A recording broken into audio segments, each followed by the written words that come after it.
Okay, so today we're picking up with the High Middle Ages, which is roughly the time period from 1040 to 1450, so it's about 410 years. And basically the Middle Ages we've split up into the early Middle Ages, which was looking at the development of Europe as an up-and-coming power and how it became important religiously, politically, and socially and economically. And the second part here is the High Middle Ages, which is we're going to look at the development of various countries within Europe and how they developed. So we're going to start with the growth of royal power in England and France. So we're going to start with England first. And in England, we had very strong monarchs, and that started with the Norman Conquest.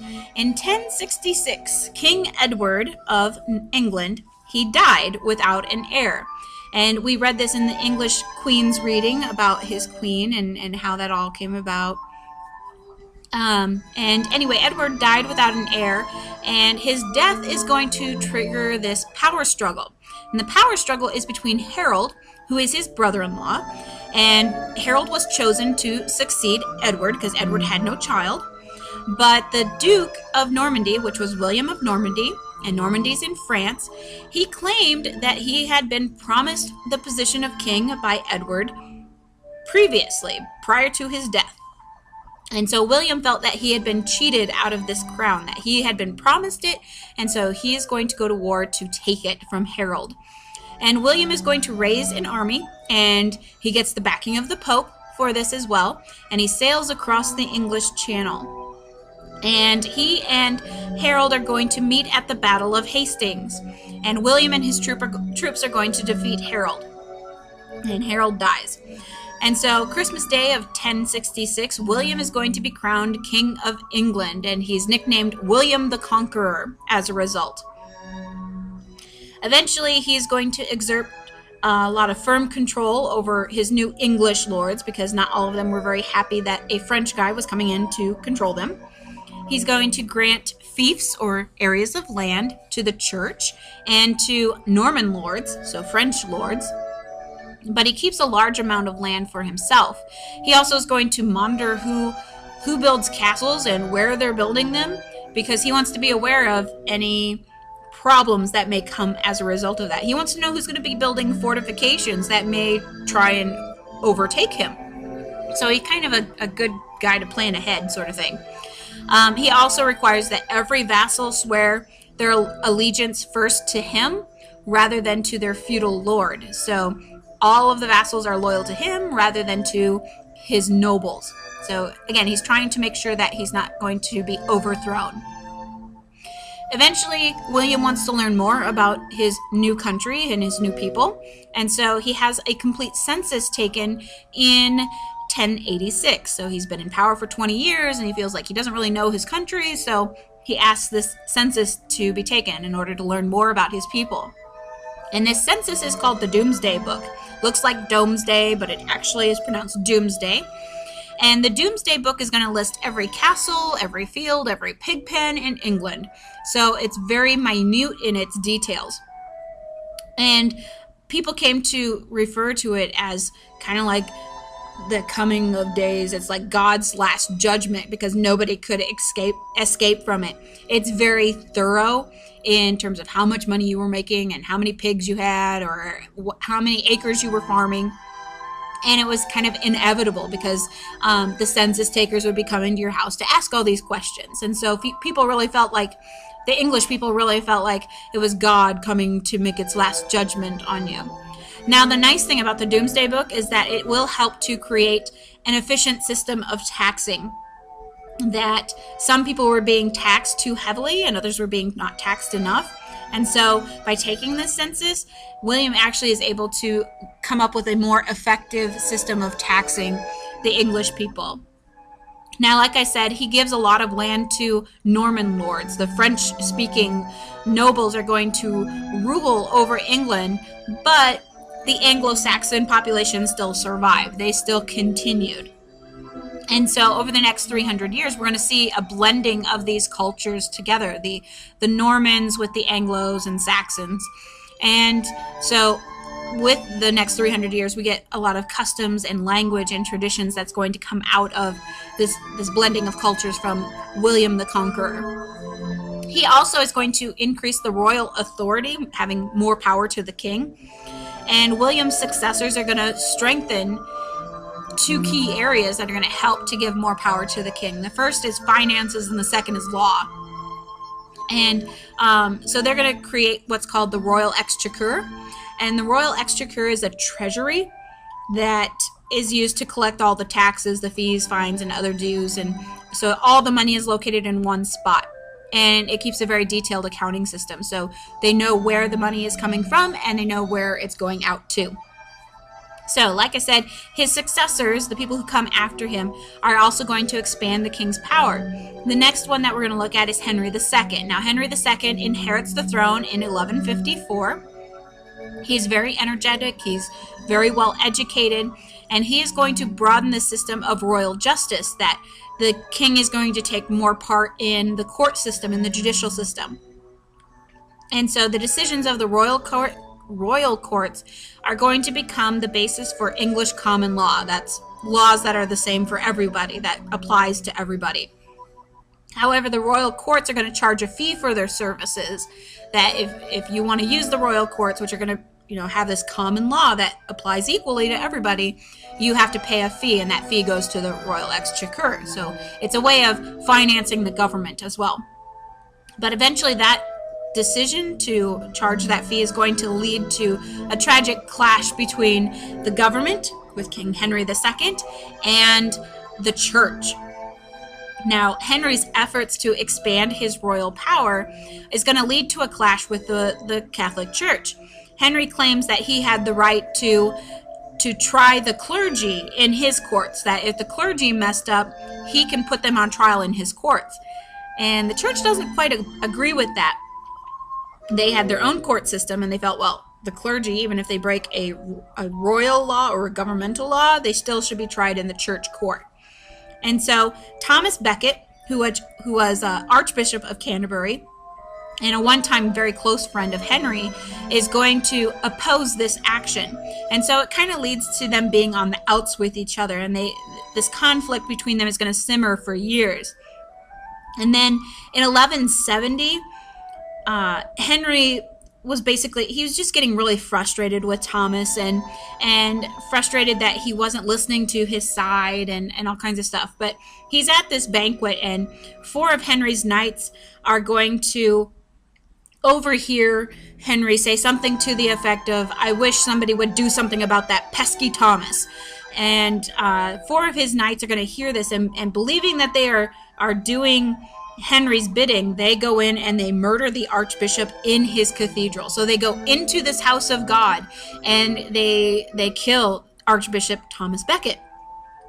And they thought they were doing what Henry wanted, and Henry's like, I had no intention of killing the guy, I just was a little frustrated with him. So Henry denies any part in the attack, but in order to make peace with the church so that he doesn't get excommunicated or something, he is going to ease off on his attempts to regulate the clergy. So kind of Thomas wins, I guess, in a way. But Thomas Becket actually becomes a martyr, somebody who died for their faith. He dies in his cathedral, and he's declared a saint. And his bones will be placed in Canterbury Cathedral, and pilgrims are going to come and visit his tomb. Remember, bones and blood become relics, and so the relics at Canterbury are Thomas Becket's. And miracles are said to happen there as a result. Anyway, so that creates some fun times. And we're going to see more conflicts between the church and the English government, the English crown, develop too. We're going to see repeated clashes between the nobles and the church, and that's going to evolve the tradition of what government is in England. Henry's son, John, will eventually inherit the crown, and he's very different from his father.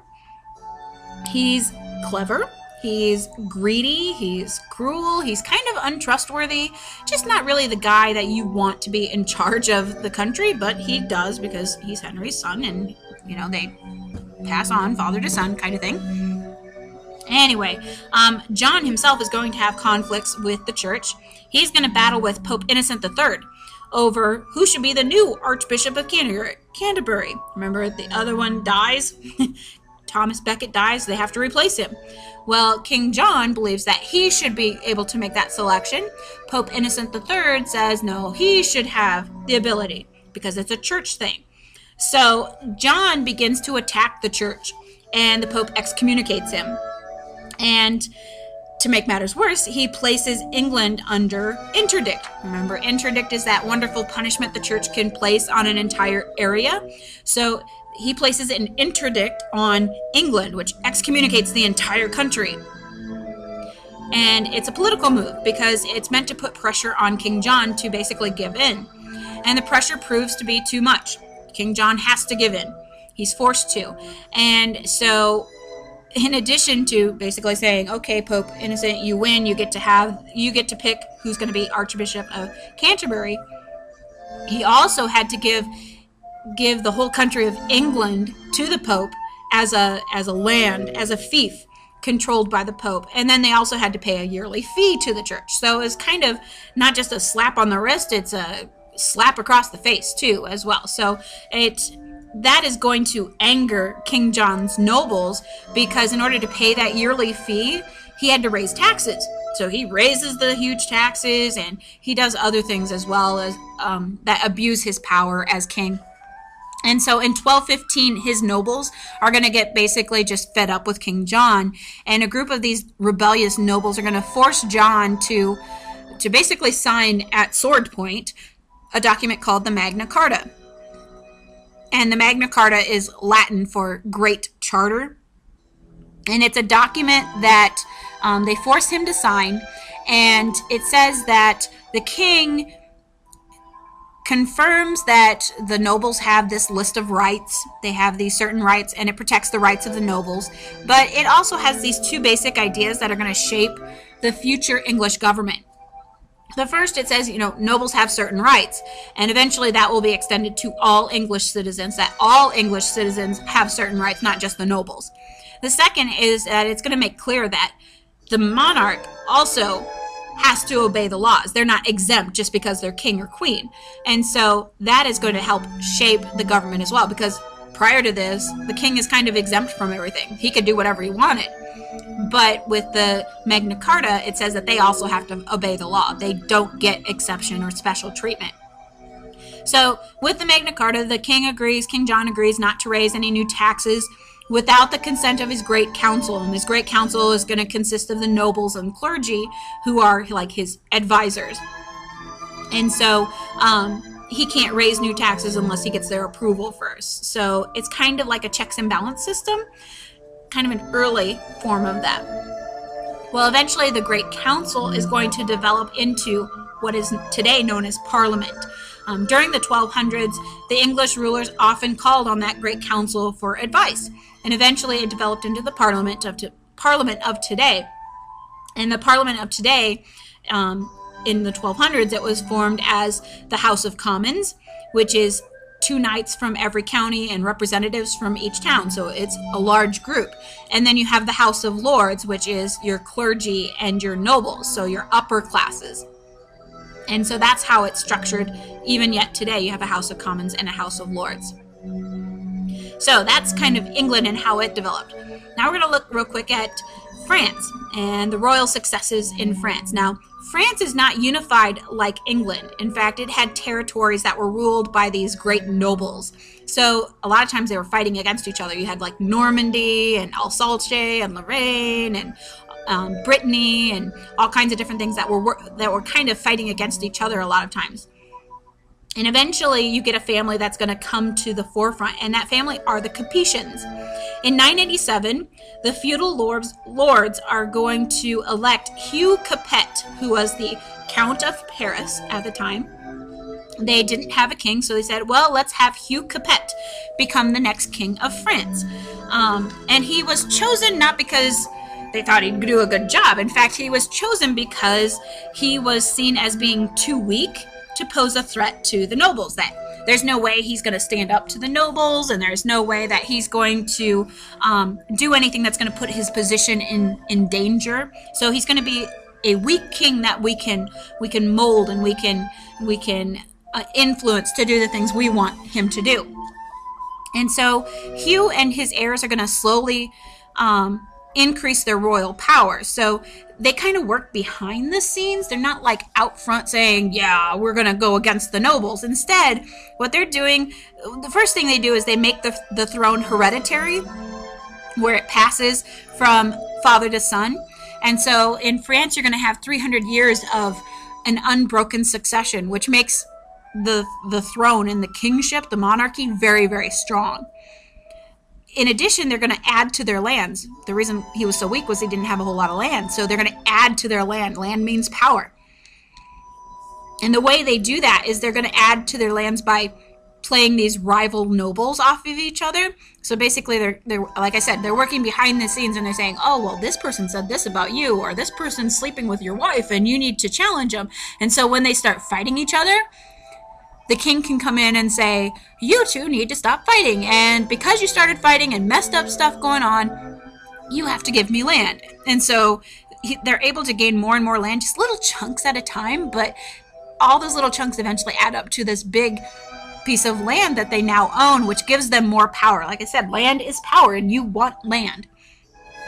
In addition to that, they win the support of the church. So the church is going to support the Capetians over these nobles. And remember, this is a time period where religion was very, very, very important.